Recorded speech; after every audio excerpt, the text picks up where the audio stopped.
하루에 7분 영어가 즐거운 7분영어.com. 자, 이번 시간은 13강으로요 문법 시간입니다. 오늘의 주제는 영어의 기본 구성 요소 8품사인데요. 이 품사라는 것, 여러분들이 영어 문법을 공부하기 위해서는 꼭 알고 계셔야 하는 필수 요소라고 생각을 해주시면 되겠습니다. 그러한 만큼 이번 시간과 다음 문법 시간 총 2시간을 통해서 우리가 이 8품사에 대해서 간단하게 한번 쭉 훑어보도록 할 테니까 이번 강의와 다음 문법 강의 모두 집중해서 들어보세요. 자, 그럼 본격적으로 시작해보도록 하겠습니다. 자, 본격적으로 품사에 대해서 공부하기 전에요. 먼저는 8품사에 대한 기본적인 이해를 해보는 시간을 가져보도록 하겠습니다. 이제 품사가 대표적으로 8개가 있다 그래서 우리 8품사라고 부르게 되는데 먼저 여러분들이 품사를 공부하기 전에 아셔야 하는 것은 품사란 과연 무엇인가예요. 간단히 설명을 드려보도록 하겠습니다. 품사라는 것은요, 결국 단어들을 기능 및 형태에 따라서 구분해 놓은 것이다 라고 보시면 됩니다.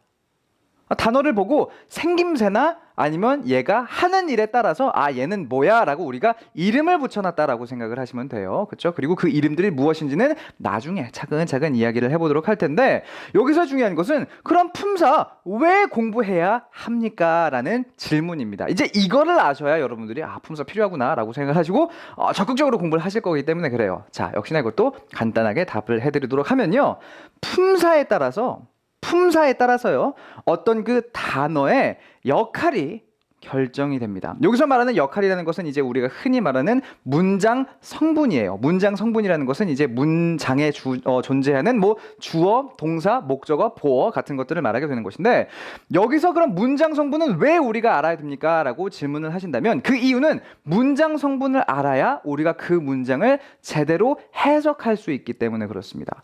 정리를 좀 해보자면 문장을 해석하기 위해서는요, 문장 성분을 알아야 돼요. 근데 그 문장 성분이라는 것은 품사로 이루어져 있단 말이죠. 그렇기 때문에 제대로 문장을 해석하기 위해서는 품사에 대한 이해가 필수적이라는 거죠. 그렇기 때문에 오늘 강의가 중요한 겁니다. 그럼 이제 본격적으로 각각의 품사에 대해서 공부해보는 시간 가져보도록 할게요. 자, 첫 번째로 우리가 공부해보게 될 품사는 바로 명사입니다. 명사라는 것은요, 기본적으로 사람, 사물, 장소, 동물, 식물까지 이 우주에 존재하는 모든 것, 무엇이든 상관없어요. 이제 그런 것들을 지칭하는 단어라고 생각을 해주시면 됩니다. 무언가를 지칭한다 그러면 명사인 거예요. 예를 보자면 이런 겁니다. 사람 이름부터 James, 그렇죠?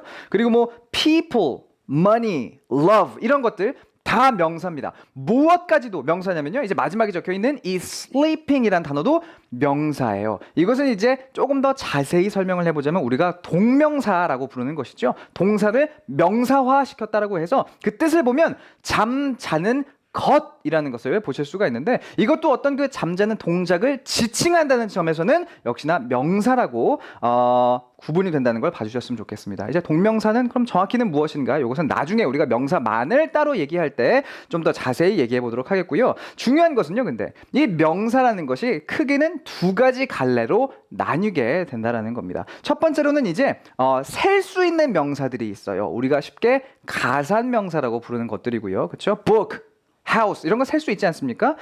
그리고 또 하나 뭐가 있냐면 이제 셀 수 없는 명사라고 해서 우리가 불가산 명사라고 부르는 것들이 있는데, 보시면 불가산 명사의 예를 보시면 air 셀 수가 없죠. 하나 두 개라고 셀 수가 없습니다. water도 그렇고요. 그리고 money, time 적혀 있는 거 볼 수가 있는데 돈은 셀 수 있는 거 아니야? 시간도 1시간, 2시간 셀 수 있는 거 아니야? 라고 생각하시기 쉽지만 실제로 money라는 개념은 셀 수가 없어요. 돈이라는 개념은 셀 수가 없습니다. 무슨 얘기냐면 우리가 그 돈을요, 달러 아니면 원, 그렇죠? 1,000원, 만원 이런 식으로 단위를 만들어서 우리가 세는 척 할 수는 있지만 기본적으로 영어에서는 이렇게 봅니다. 기본적으로는 시간도 마찬가지예요. 시간, 분 이런 식으로 개념을 만들어서 우리가 나눠서 셀 수는 있지만 실제적으로 그 개념이라는 것 자체, 타임은 이어서 계속 흐르는 거 아니겠습니까? 돈도 같은 개념으로서 이제 우리가 세지 않는다라고 생각을 해주시면 되겠고, sleeping도 잠자는 것이라는 것도 이제 셀 수가 없는 것이기 때문에 이런 것들은 다 불가산 명사라고 취급을 받게 되는데, 왜 그럼 가산 명사와 불가산 명사가 중요하냐면요, 이것들에 따라서 우리가 단수 복수를 나눠줘야 되기 때문에 그래요. 셀 수 있는 명사들에는 단수일 때는 그냥 원래대로 쓰지만 복수일 땐 또 마지막에 s를 붙여줘야 되는 이런 규칙이 있기 때문에 우리가 명사를 볼 때는 이게 가산 명사냐 불가산 명사냐 함께 기억을 좀 해줘야 된다는 거죠. 그리고 그것을 덧붙여서 명사는요 문장 안에서 주어, 목적어, 보어 역할을 하게 되니까 이 점도 명사를 공부하실 때 함께 기억해 주시면 좋겠습니다. 자, 이어서 이번에 우리가 공부하게 될 품사는 바로 대명사입니다. 방금 전에 우리가 명사를 공부했는데 이번엔 대명사네, 이름이 비슷하네, 뭔가 뭐 유사한 점이 있을라나 라는 생각 아마 드실 건데요. 맞습니다. 대명사는 명사와 굉장히나 밀접한 관계를 가지고 있죠. 간단히 설명을 하자면 대명사라는 것은요 명사를 대신하여 무언가를 지칭하는 단어예요. 예를 한번 보여드리도록 할게요. 이런 상황이 있다라고 한번 생각을 해보셨으면 좋겠습니다. 제가 제임스에 대해서 묘사를 막 하는 거예요. 해서 James is handsome. 제임스는 참 잘생겼어. 이런 말을 하고 있다라고 한번 상상을 해보도록 하겠습니다. 근데 이 말만 하는 게 아니라요. 제임스는 키도 크고 착하고 막 계속 내가 제임스에 대한 문장들을 만들어낸다고 생각을 해보세요. 그 문장마다 우리가 주어를요 제임스는 이라고 반복하게 되면 귀찮습니다. 듣는 것도 피곤하고 말하는 것도 피곤하죠. 그래서 생겨나는 것이 바로 이 대명사예요. 앞에서 제임스라고 딱 한번 말해줬으면 그 다음에는 제임스를 뭐로 받아주는 겁니까?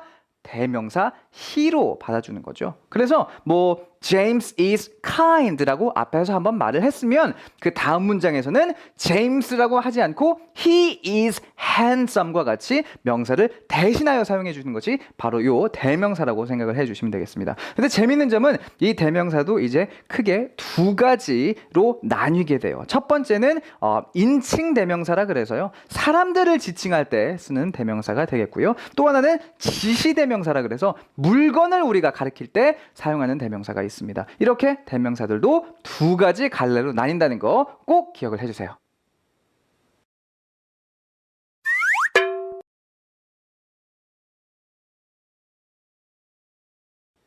이번에 공부하게 될 품사는요 동사입니다.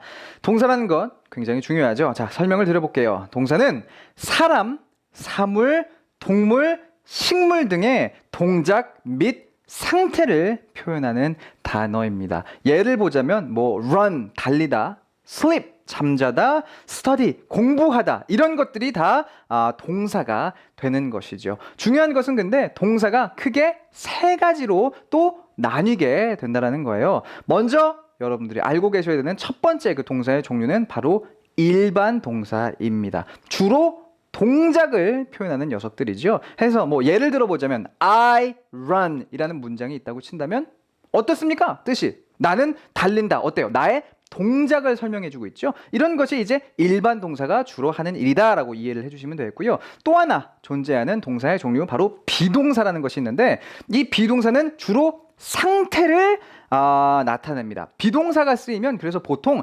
무엇이다라고 해석이 돼요. 가장 우리가 잘 알고 있는 문장, 뭐 예를 들어 보자면 I am a boy, 그렇죠? 나는 boy, 소년이다. 나의 상태를 이렇게 설명해 주는 것. 이게 비동사가 주로 하는 일이다라고 이해를 해주시면 되겠고, 그리고 또 하나 있는 것이 바로 조동사죠.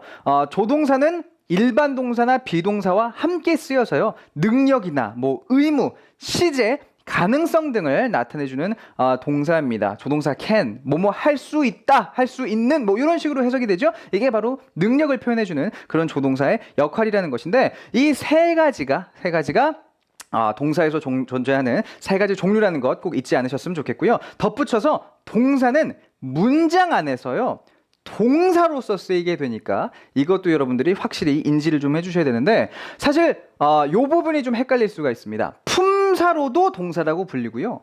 문장 성분으로도 이 동사는 동사라고 불려요. 정확히는 이제 우리가 서술어라고 말을 해줘야 되는데 어쩌다 보니까 우리가 그냥 편하게 이 동사는 동사라고 부릅니다. 그러니까 동사라는 말은 품사일 수도 있고 문장 성분일 수도 있다는 거 요것을 또 역시나 여러분들이 잘 알고 계셔야 나중에 조금씩 더 어려운 영어를 공부하실 때 헷갈리는 일이 없으실 거예요.